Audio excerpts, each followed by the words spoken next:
بسم اللہ الرحمن الرحیم۔ شیطان سے جنگ۔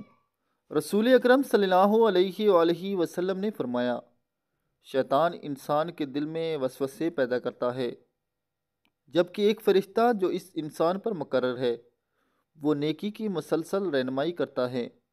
شیطان وسوسہ دلا کر حق سے ہٹاتا ہے اور فرشتہ بلائی کو یاد دلا کے حق کی طرف مائل کرتا ہے۔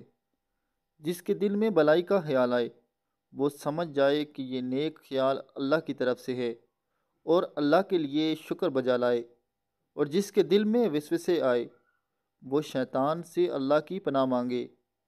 پھر آپ صلی اللہ علیہ وآلہ وسلم نے یہ آیت تلاوت فرمائی جس کا ترجمہ یہ ہے، شیطان تمہیں فقیری سے ڈراتا ہے اور بے حیائی کا حکم دیتا ہے، اور اللہ تمہیں گناہوں کی بخشش اور فضل و کرم کی امید دلاتا ہے، اور اللہ بڑی ہی وسعت والا اور خوب جاننے والا ہے۔ دعا ہے اللہ پاک ہمیں قرآن مجید فرقان حمید کی اس آیت مبارکہ پر عمل کی توفیق دے۔ آمین ثم آمین۔